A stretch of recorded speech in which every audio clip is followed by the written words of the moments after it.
Welcome to Kathryn Raaker's World. Innovation, culture, adventure, fashion and health, artists, destinations, traditions.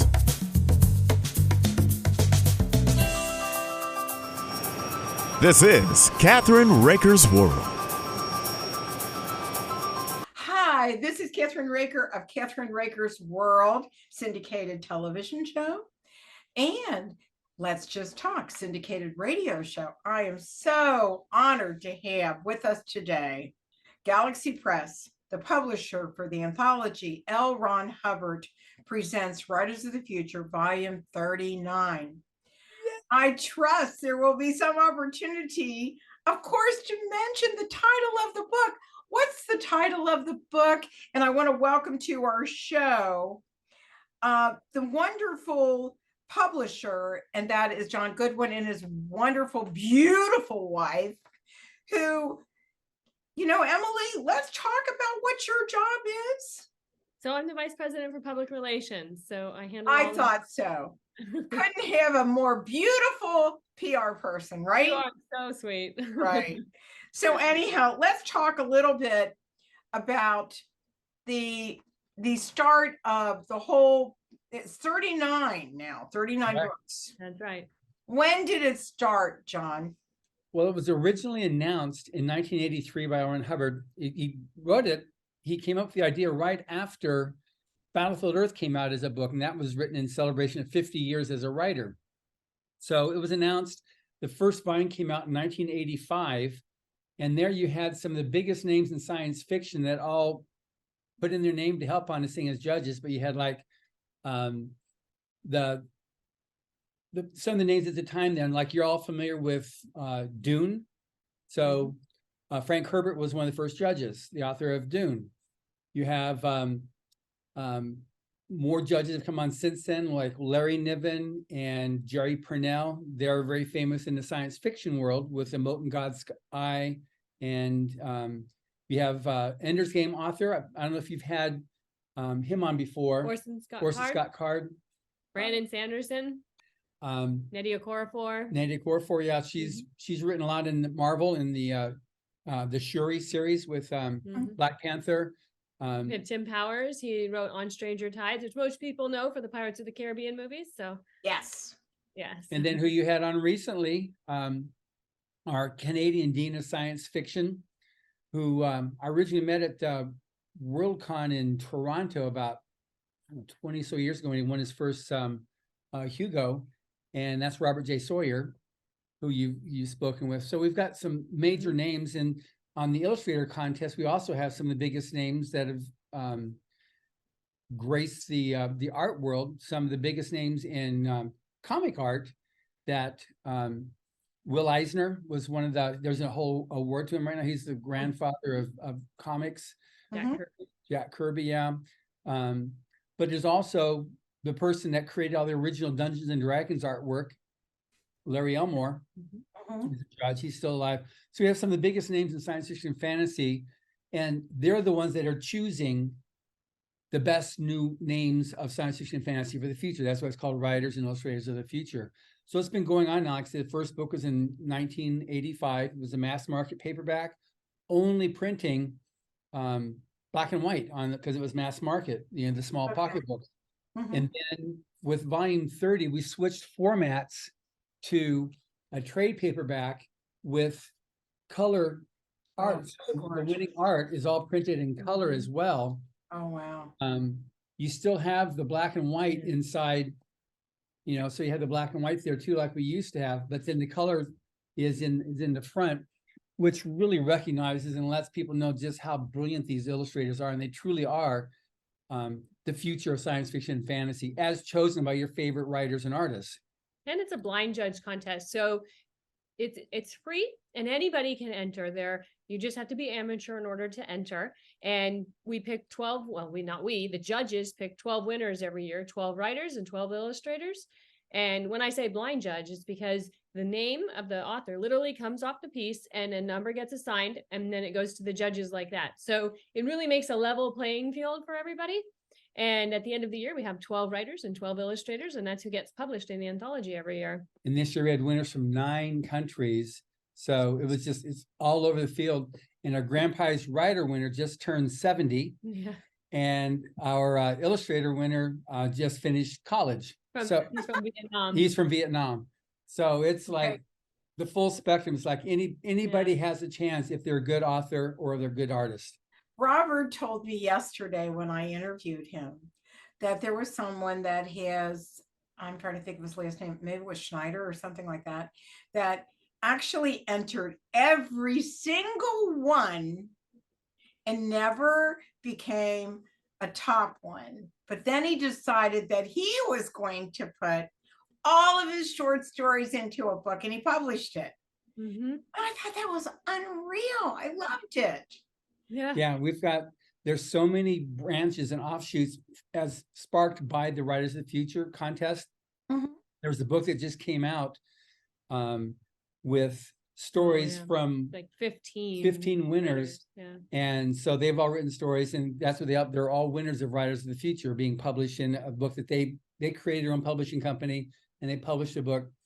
And each story that they wrote then has a short description of some piece of writing tech, what they applied for that story. So the whole thing, a person gets great stories, plus they're able to get, I think it's called Storybirds. Yeah.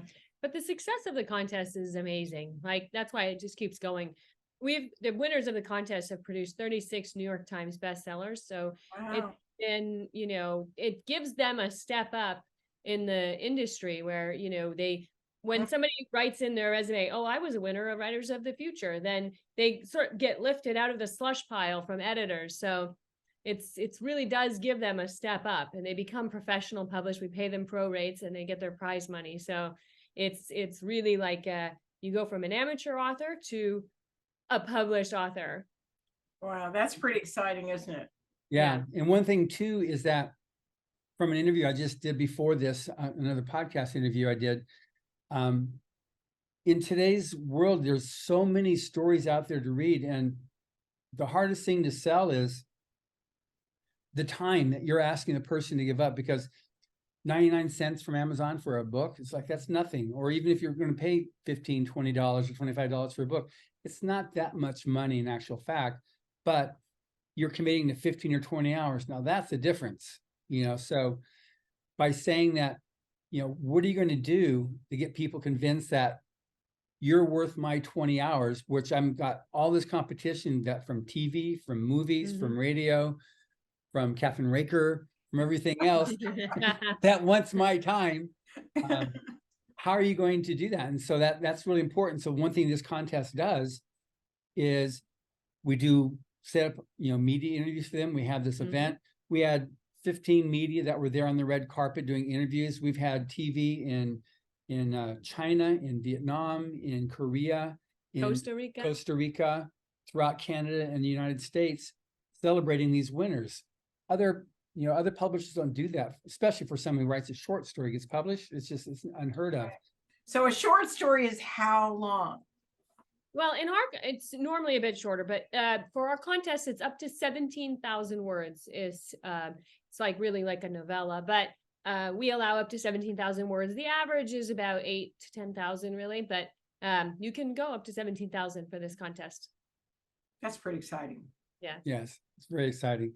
And what's exciting is that it just continues to grow each year. Like I said, we had winners this year from 9 countries. We've had entries from over 175 countries. We don't say how many entries we get, but it just gets more and more every year. Each year it's higher than the previous year. And we get thousands of entries every quarter.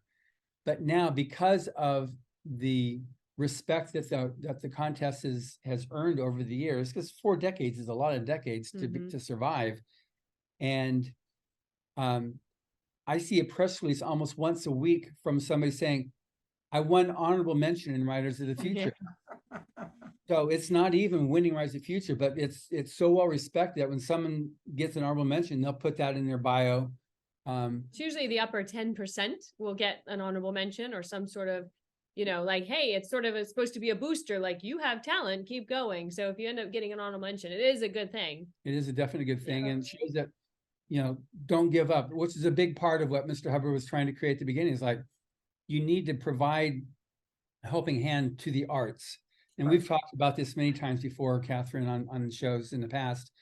And the arts are just so important. And as budgets continue to get cut, as religion continues to get knocked out of mainstream living, it's all the more important to support the arts and that sense of creativity that you don't get from not respecting those things. You got to respect. You do.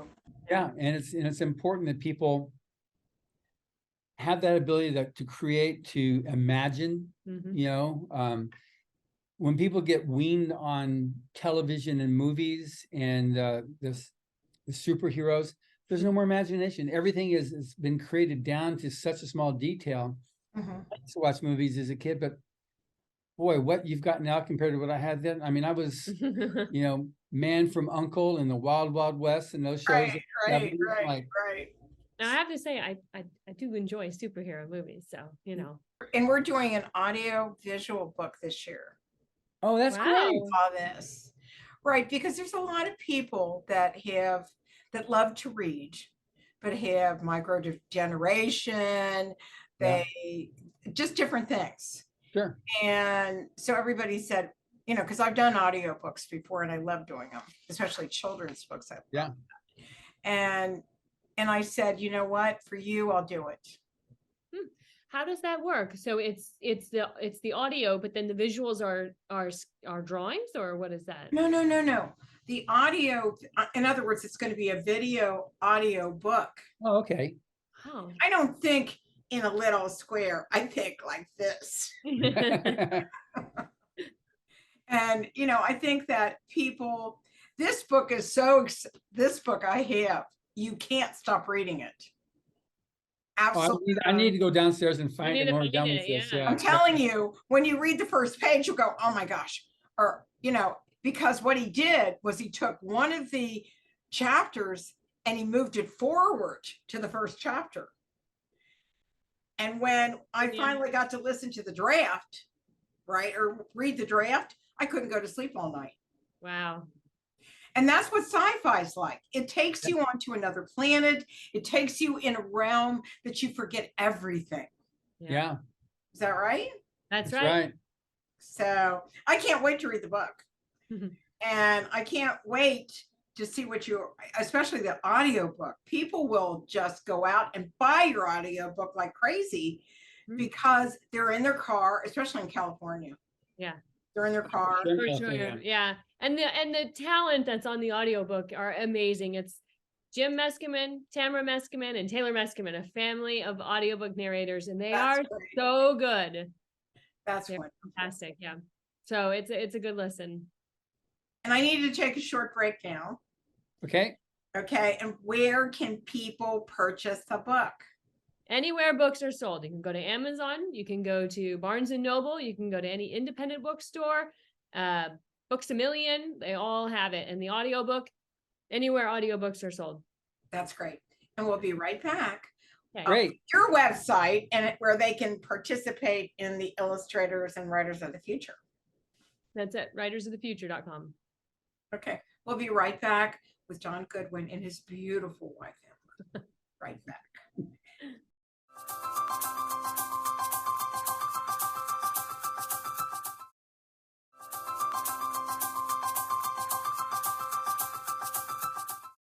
We are back on Kathryn Raaker's World with Emily and John Goodwin. She is the Vice President of the PR for Illustrators and Writers of the Future and Galaxy Press. Am I correct? Yes. And John Goodwin. We can't forget him. And because he's a I thought this was just going to be a girls' night out, and I got invited here. I knew you'd say that.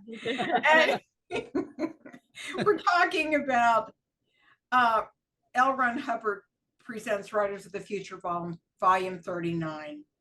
And there it is. It is absolutely gorgeous. Let's talk about what happens when you're picked from the 4 actual events, a contest, Right. and you become how many to start?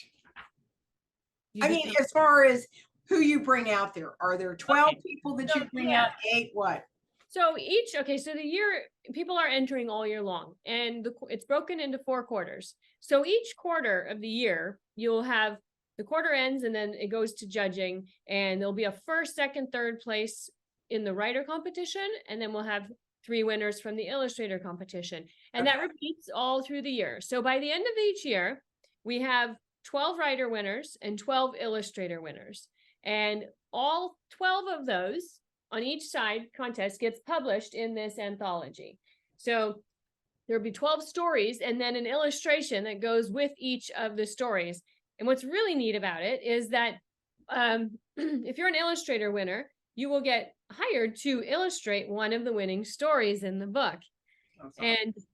And so they get commissioned, they get art directed, and so that's all done. And before the book, and then we publish the book, and then at the end of the year, we fly all those 12 writers and 12 illustrators out to Hollywood, along with all of the famous judges that we mentioned earlier that are judging the contest. So the writers will go into a week-long workshop with Tim Powers and Orson Scott Card and these different, Robert J. Sawyer, who's been on your show. So they do a week-long workshop with the judges. And then on the illustrator side, same thing happens. They go into a week-long workshop. There's all kinds of activities that happen. They learn, because that we know now that they know how to write or draw.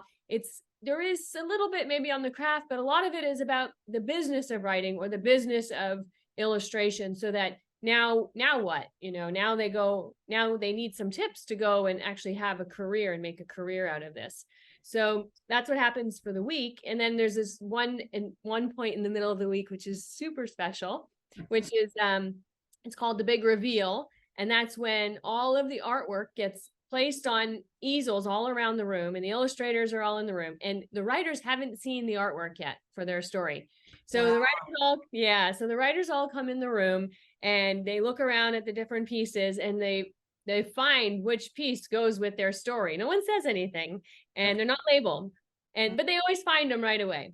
Because an illustration tells a story. That's a difference from a poster or a piece of art to an illustration. Illustration tells a story. So they've read the story. They're telling a story about a piece of it in the illustration. So then they meet up, and it's usually very emotional, and they're hugging or crying or, whatever, because they're so touched that, somebody created this piece for their story. So that's a really nice part in the middle of the week. And then at the end of the week, we do a big awards gala event, which they call the Oscars for Writers and Illustrators. And it's a big red carpet event in Hollywood, and they all go up on stage in their tuxedos and evening gowns, and the judges and celebrities are their presenters, and they get a trophy. And then we also announce a single grand prize writer winner and illustrator winner who get an additional check of $5,000 each. And just for the yearly prize money, they get $500 to $1,000 just for their submissions. Plus, they get paid pro rates per word count for their story. So they get a lot out of the contest. And the contest funds their flight to Hollywood, funds the hotel, several of the meals that they get. We pick them up at the airport, bring them in, take them back to the airport. Yeah. And it's all funded by Mr. Hubbard. He put in his will to continue funding this into perpetuity. So it'll continue being funded by him. He still remains one of the highest paid authors. So his royalties is what funds this and continues to fund it. So when we publish them and the book goes on sale, people buy the books, the royalties go to the estate, and then the estate finances the next year of winners. So that's really smart idea. And it's amazing. What a foresight. And so it's been able to keep going. We're on to our 4th decade now. Wow, that's unreal. I'm so excited. So let's tell who the winners were. All right. So I'm going to actually show you on the illustrator side, just so, for those that are tuning in and seeing this. This one is Alea Knowlton. Let's see if you can see that. She is one of the illustrator winners. And then we have April Solomon, and we actually met April at DragonCon, and then she submitted. This is Sarah Morrison here. And Sarah and April became BFFs. Yeah. You know, they just totally connected up and just like they were inseparable for the whole week-long workshop. Yeah. Wow. Here we have Helen Yee and Bruce Bernise. Oh, wow. That's gorgeous. Yeah. And we have Kristen Hathaway and Chris Binns. Chris is Wow. from England. And here we have, okay, so Tom Wood is he did the cover art for this. So his image is here on the right. And then Jose Sanchez, his is the dragon one. And then Jose Sanchez, he is from Costa Rica.